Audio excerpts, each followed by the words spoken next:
Welcome back to Washington Journal. We're joined now by Representative Mike Flood, a Republican of Nebraska and member of the Financial Services Committee. Representative Flood, welcome to the program. Thank you for having me. So tell us about where the shutdown stands as far as negotiations with your fellow Republicans. Well, in the House, we did our job. We passed a extension of the same budget that Joe Biden signed, that Chuck Schumer supported, that House Republicans in the 118th Congress supported. There's no poison pills. There's nothing nefarious in this. We passed it.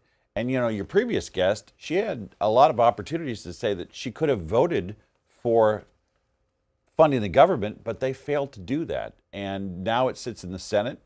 We're hopeful that we can get it passed over there. I don't think Americans have any patience for this obstinance we're seeing from our opposing party here. Like, this is more about a protest on Saturday than it is about funding the government. Are you and your fellow Republicans talking at all about any possible room for negotiation?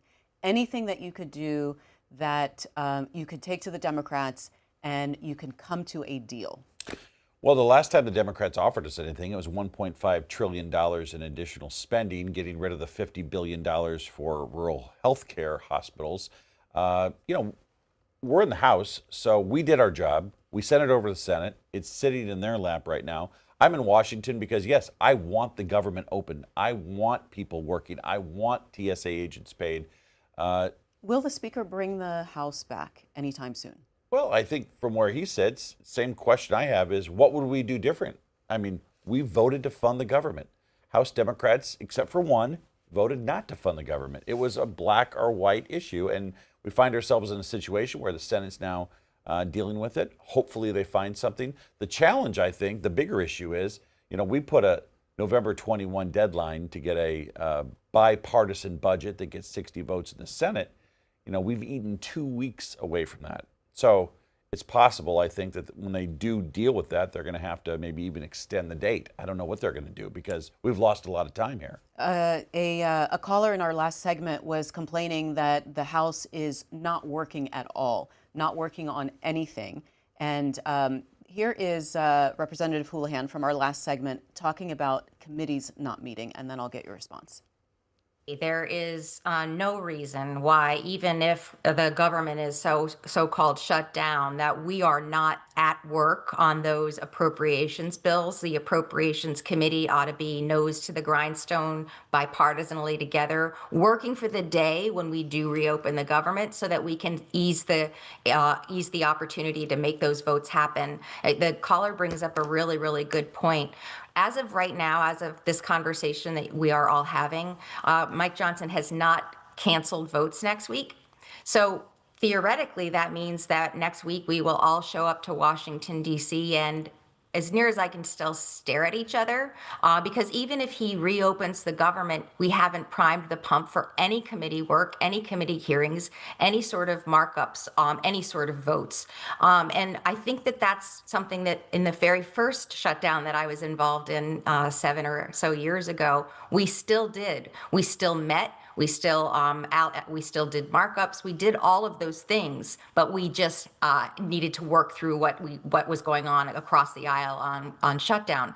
Again, one of the things that I remember from that last shutdown is we can't get anything done if we're not talking to each other. And the only way that we can talk to each other, to be honest, is to be physically in the same space. And I don't necessarily even mean that needs to be the same room, lock us in a room and make us get along. But we need to be in Washington to be able to get this done, because nothing is more pressureful or pressure cooker than being in Washington and having the need to get something done. What do you think, Congressman Flood? Well, with all due deference to Congresswoman Houlihan, I'm in Washington. She's in Pennsylvania. How many Republicans are in Washington now? Oh, more than you think. Like, I was in the office yesterday, and I had 30 or 40. I would also say this. She had an opportunity to fund the government. She had an opportunity to do what we did back in March, to extend the budget that she voted for in the 118th Congress, and she took a vote, like the rest of the Democrats did, and the vote was no. And to sit in Pennsylvania and complain that things aren't working right when you didn't vote to fund the government without a poison pill, without anything nefarious. That's hard for me to swallow. I do know this. The Appropriations Committee is working. Republicans and Democrats are working. We are focused on a regular order budget, and that is a good thing. Like, here's the thing, like, even when my party didn't all vote to fund the government under Joe Biden, I did. I've always voted to fund government spending so that we could keep the government open. When people in my own party didn't do it, I was always there. I took the heat. I took the barbs. You know, people said, oh, you're not doing this. I'm here today to tell you it's irresponsible to vote the way Congresswoman Houlihan did. If a vote were to come up for extending ACA subsidies, would you vote yes? I'm very open-minded on that. There's 100,000 Nebraskans that participate in that program. Now, there is some fraud.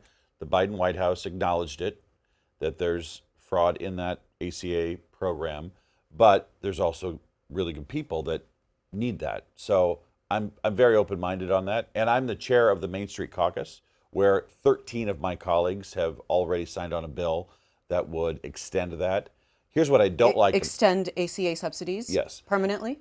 Well, yes. I have to look at the bill, actually, but one thing I will say is I don't like this idea that we take it off the table with less than 30 days notice, right? Like, I don't want it just to get ripped away from people without any planning. And I think so then why not negotiate with Democrats? Tell them we'll give you the ACA subsidies, and then we'll reopen the government, and then we'll work on fixing healthcare, fixing Obamacare, as we've been talking about for years now. Well, ACA is as important to me as making sure that our soybean farmers are taken care of. All of that should happen in the same conversation. It's called the U.S. budget.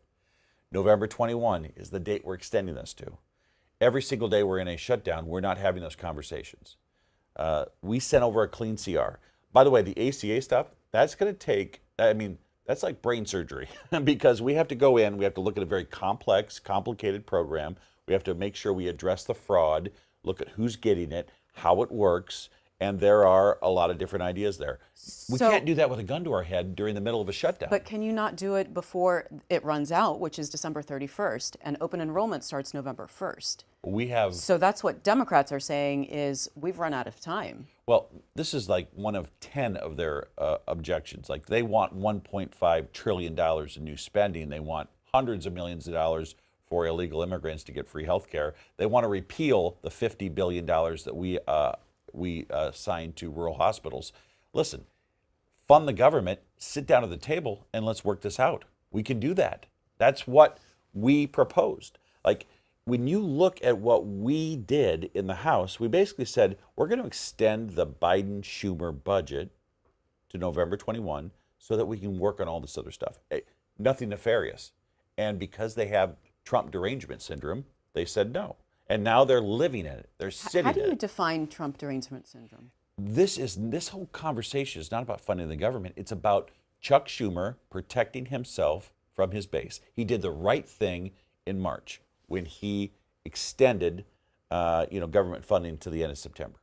What happened? He unfairly paid a very high price from the left-wing part of his Democratic Party.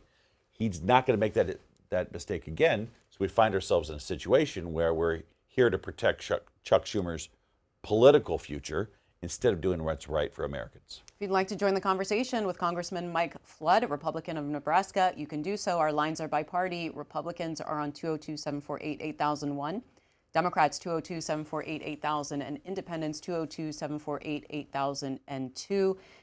You said that the Democrats are looking to give hundreds of millions, I believe, in free health care for illegal immigrants. Can you explain how that would work and how illegal immigrants could access government-funded health care? Well, let's remember, states like California and New York operate much differently than states like Nebraska, where in Nebraska, since 2008, we've had a state law that prohibits giving illegal immigrants free health care. States like California and New York don't do that. And the speaker actually, and I don't have the page and the site number, I think it's on page 52 of the Democrats' bill, and I can't remember the exact section, but if you look at page 52, it clearly states that this free health care is available to non-American citizens. And I think we have to just be honest about what they want. They want free health care for all, regardless of your citizenship. And that is not where a great majority of Democrats and Republicans are.